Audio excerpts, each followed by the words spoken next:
ఓ సానియా మిర్జా, ఓ సైనా నెహ్వాల్, ఓ PV Sindhu, ఓ దీపా కర్మాకర్, ఓ సాక్షి మాలిక్, ఓ పూర్ణ, వీరంతా ఎవరు?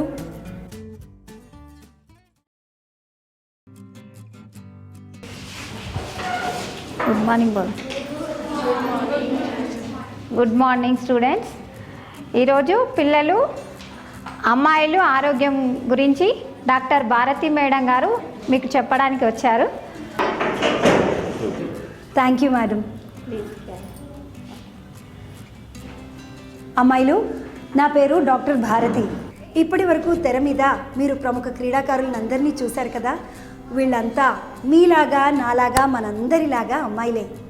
వీళ్ళు ఎన్నో పోటీల్లో గెలిచారు, మన దేశం పేరును అంతర్జాతీయ స్థాయిలో నిలిపారు. వీరందరి విజయ రహస్యం ఏంటో తెలుసా? ఆరోగ్యం. ఆరోగ్యం అందరికీ ముఖ్యమే. ప్రధానంగా 13 నుండి 19 సంవత్సరాల అమ్మాయిలకైతే చాలా చాలా ముఖ్యం. దీన్నే కౌమార దశ అంటారు. ఈ దశ మీకెంతో ముఖ్యమైనది. ఎందుకో మీరు గుర్తించే ఉంటారు. శరీరంలో మార్పులు కనిపిస్తాయి, అలాగే మానసికంగా కూడా మీలో ఎదుగుదల కనిపిస్తుంది. అవును కదూ? ఇదిగో ఈ సమయంలోనే మీకు బలవర్ధక ఆహారం చాలా అవసరం. ఇంటికి పునాది ఎలాంటిదో మీ భావి జీవితానికి బలవర్ధక ఆహారం అలాంటిదన్నమాట. మీ శరీరంలో అవయవాలు మంచిగా బలంగా పెరగాలి అంటే మీ రక్తంలో ఐరన్, అదే ఇనుము శాతం పెరగడం చాలా అవసరం. ఈ వయసులో మీకు వచ్చే పెద్ద సమస్య ఐరన్ లోపం. దీన్నే అనీమియా లోపం అని కూడా అంటారు. ఈ అనీమియా గురించి మాట్లాడడానికే నేను వచ్చాను.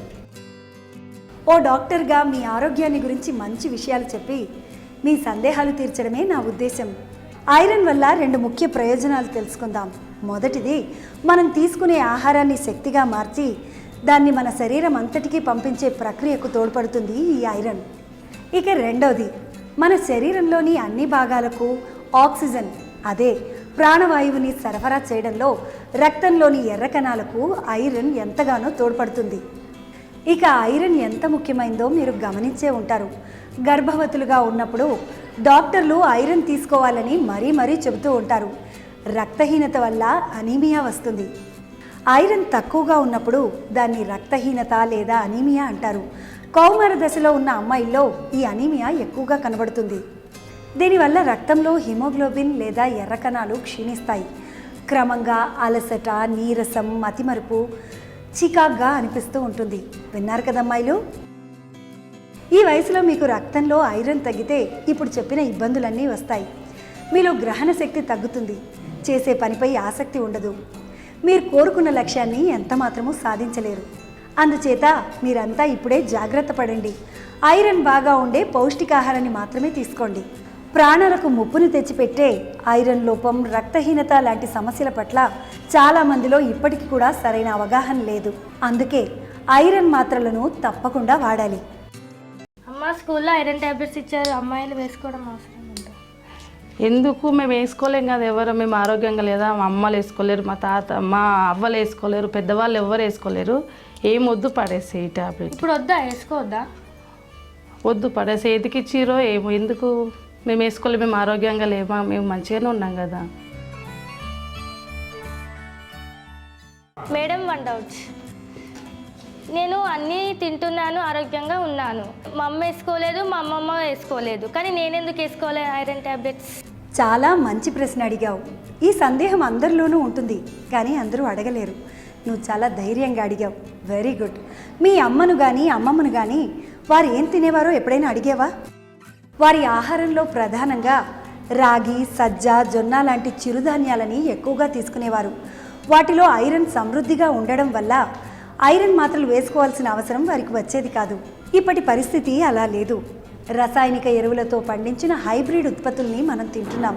ఇవి చూడ్డానికి అందంగా, రుచిగా కనిపిస్తాయి, కానీ వీటిలో శరీరానికి బలాన్ని చేకూర్చేటటువంటి ఐరన్ విలువలు తక్కువగా ఉంటాయి. ఎంత తిన్నా కడుపు నిండుతుందే తప్ప శక్తి చేకూరదు. అందువల్ల ఈ లోపాన్ని భర్తీ చేయడానికి మాత్రల రూపంలో ఐరన్ని తీసుకోవాల్సిందే. Thank you doctor. Madam, 1 doubt. నేను రోజు ఐరన్ టాబ్లెట్స్ వేసుకుంటున్నాను, కానీ అవి నాకు నచ్చట్లేదు. స్మెల్ వచ్చినట్టు అనిపించి వాంతింగ్ వచ్చినట్టు అనిపిస్తుంది. ఎందుకు? నీకు అలా అనిపిస్తుందా? అయితే నువ్వు ఖాళీ పొట్టతో ఐరన్ మాత్రలు వేసుకున్నట్టున్నావు. ముందు కాస్త ఆహారాన్ని తీసుకుని తర్వాత ఐరన్ మాత్రలు వేసుకున్నాం అనుకో కడుపులో వికారంగా అనిపించదు. Okay madam, thank you. Madam doubts. Madam మీరు ఐరన్ టాబ్లెట్స్ వేసుకోమన్నారు కదా, అది లైఫ్ లాంగ్ వేసుకుంటూనే ఉండాలా? నీ రక్తంలో ఐరన్ శాతం చాలినంత సమకూరేంత వరకు వేసుకోవాలమ్మా. Thank you. మేడం మేడం ఆ విషయం మనకి ఎలా తెలుస్తుంది మేడం? ఇది రక్త పరీక్ష ద్వారా తెలుస్తుంది. మీ రక్తంలో హిమోగ్లోబిన్ 9 నుండి 10 ఉంటే ఇక ఐరన్ సప్లిమెంట్ని తీసుకోవాల్సిన అవసరం ఉండదు.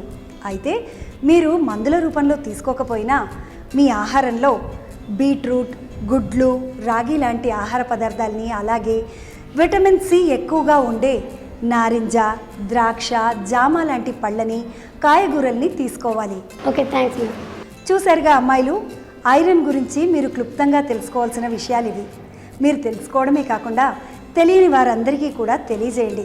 ముఖ్యంగా కౌమార దశలో ఉన్నటువంటి అమ్మాయిలందరికీ కూడా ఐరన్కి సంబంధించిన అవగాహనను కల్పించండి.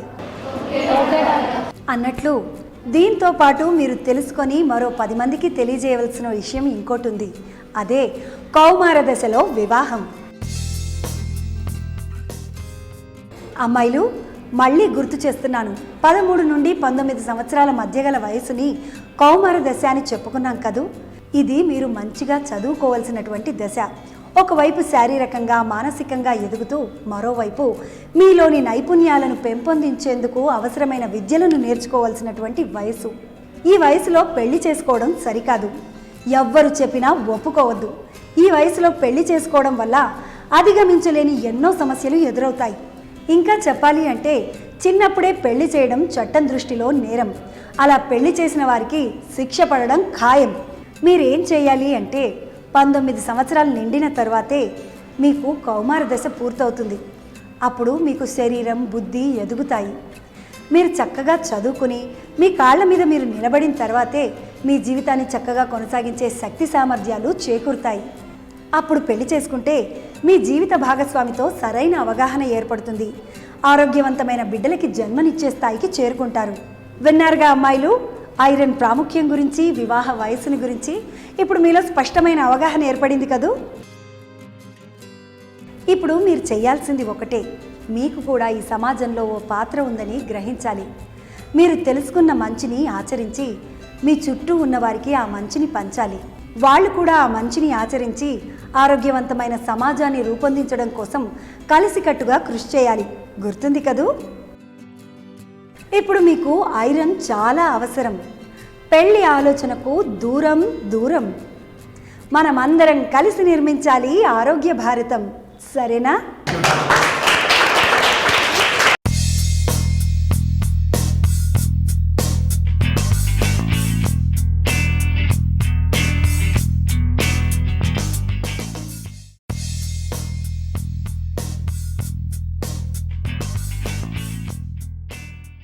ఈ వయసులో మీకు వచ్చే పెద్ద సమస్య